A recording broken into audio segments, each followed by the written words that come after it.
Hi everyone, my name is Shishir Nigam and welcome to our channel Journey to Freedom, where you can follow along on our journey to financial freedom through the worlds of Shopify and dropshipping. So if you like what you're hearing, make sure you subscribe to our channel, hit the notification bell so that you get to know every single time we put out a brand new video. Today we're going to be talking about the topic of design mistakes that you should not be making when you create dropshipping stores. I'm going to talk about 5 critical design mistakes that you have to avoid at all costs if you want to make your store work. So let's get right into it. So here are the 5 main mistakes that we're going to be covering today. And these are the most important aspects of your store design, which you really have to get out of the way and make sure you focus on them and get them straight and ironed out. So mistake number 1, cluttered design. So here's one quick snapshot of a dropshipping store where you can see what I mean by cluttered design. This is the number one, and I would say one of the most common mistakes that dropshipping store owners make. They put too much stuff on their product pages, and you can see what that does.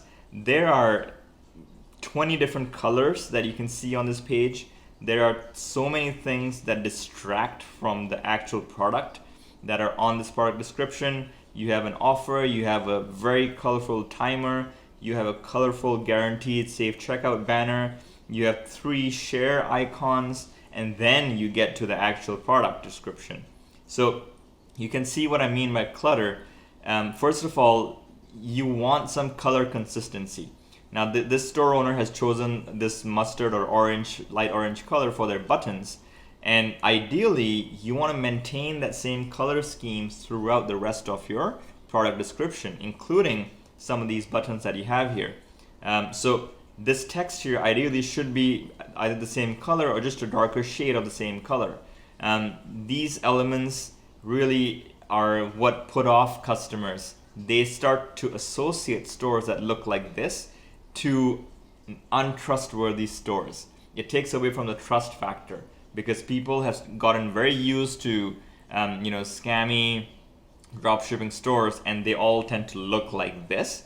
So avoid looking like this. Try to look more like a conventional brand. Go to a website like Nike, Adidas. Look at their product descriptions. Look at how clean they are. Look at the color consistency on their websites. So, and try to model your store after them, because you want the same kind of trust factor to be created when they visit your website. So make sure that you avoid mistake number 1, which is having too much clutter on your product description page. Number 2, too many pop-ups. Now this is a big one. This is a pretty popular app called Wheelio, and there's different apps here on this particular store, and all of these are different pop-ups that are coming up. This one here is from Bikini, which is showing the most recent purchase on the store. Now all these individual pop-ups serve a purpose, but they detract from the biggest purpose for which the customer is on your website, which is to buy the product, right? So the Wheelio pop-up here, this app is a very popular app, and many different business owners have used it earlier on. Maybe 1 or 2 years ago it was the rage, because it was creating very, very high conversions. But now it has some merit to it. I won't say it's completely useless. It has some merit, obviously, because it entices customers to purchase from your store by spinning the wheel, which people like it. People like the gamification element of the pop-up. So they'll spin the wheel, whatever discount they get entices them to actually complete their purchase. And you also can grab their email address from it. This little thing here that shows the most recent purchase on your store is again a way to show social trust that other people are buying from your store as well. But here's the key thing. The moment you have more than one pop-up on your website, you are drastically reducing your conversion rates. And trust me, this is something we have suffered from, because we tried it ourselves and we had a drastic drop-off in our conversion rates just because we were interrupting the customer's purchase experience.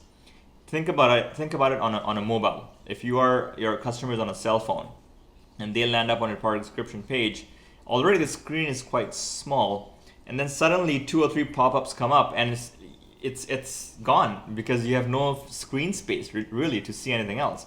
On a desktop, you may still be able to see things in an organized fashion, but on cell phone, forget about it.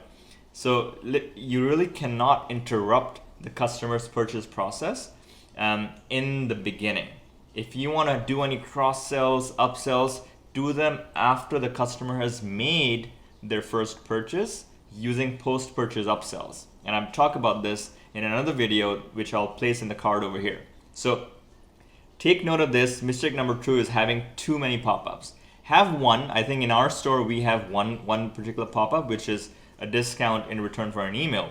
And that works because people give us their email, and we end up building a big email database that we can subsequently market to. But don't have more than one pop-up, because that's when you're interrupting the customer journey too much. Hope you're finding value in the content so far, guys, and if you are, make sure you smash that like button, subscribe to our channel, and hit the notification bell so that you get to know every single time that we put out a brand new video. And make sure you stay till the end of this one to catch all the content, and comment below on what you like and what you'd like to hear about. Stay with us.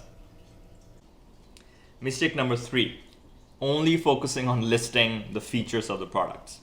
Now look at the story here. This is a hoodie being sold, and literally this is just listing out the features of that hoodie, right? This does not make for interesting reading at all whatsoever. Another example here, again, just listing out all the main features of the product. Now, yes, there is a time and place where the customer wants to read this, and you should have stuff like this somewhere on your product description page, but you shouldn't start off with that. You need to start off with the benefits. Features and benefits are two very different things. Benefits are all about what your product does for the customer. How does it make them feel? How will they emotionally react to using your product, right? So you have to focus much more on the emotional benefits and not just listing out the features. So that's a huge mistake that many dropshippers make for the sake of convenience, because it takes a lot more effort to write out the emotional benefits of a product.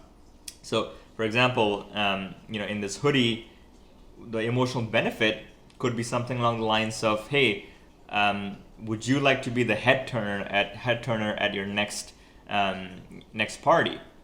So that's telling the customer how they would feel if they were wearing your product to their next party, right? So it's an emotional benefit, not, oh, the hoodie is made of this material and this many thread count and stuff like that. So you got to mention that somewhere too, but start off with the emotional benefit.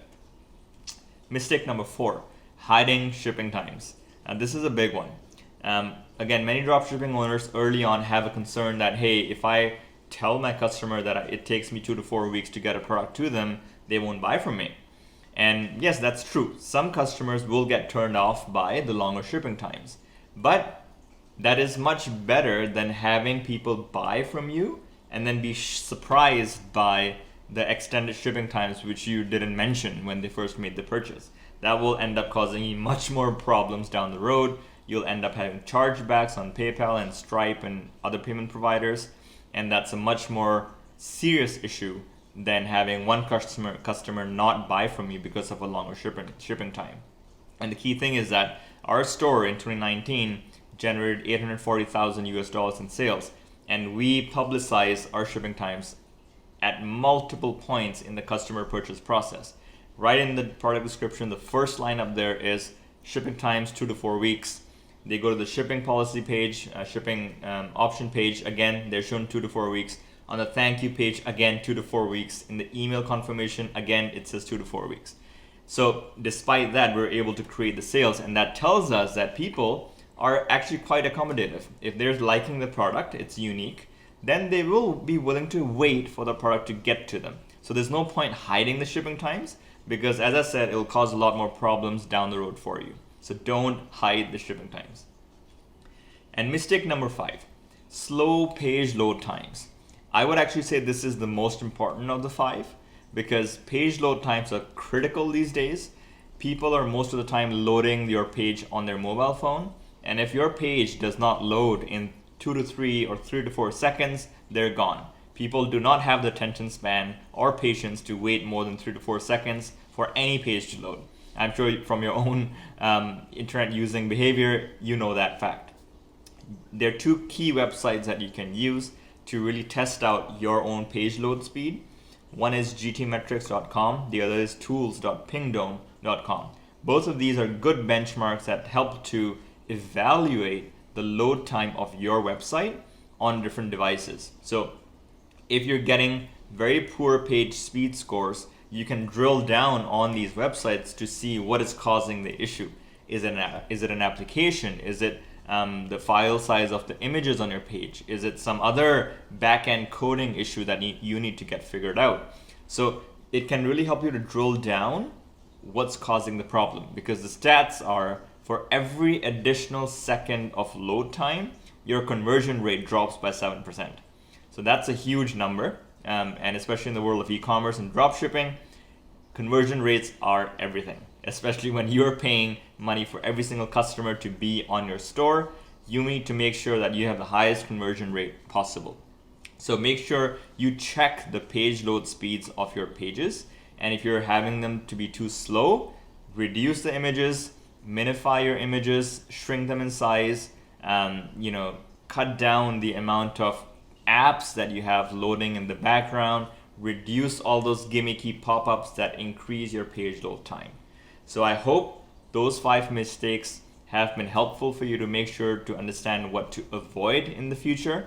And if you have liked what you have heard, make sure you hit a like button, comment below on what you feel is the most important aspect here that you need to pay attention to.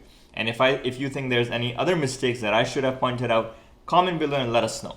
Make sure you subscribe to the channel, hit the notification bell so you get to know the next time we put out a brand new video, and hope you liked what you saw. Stay with us till the next one.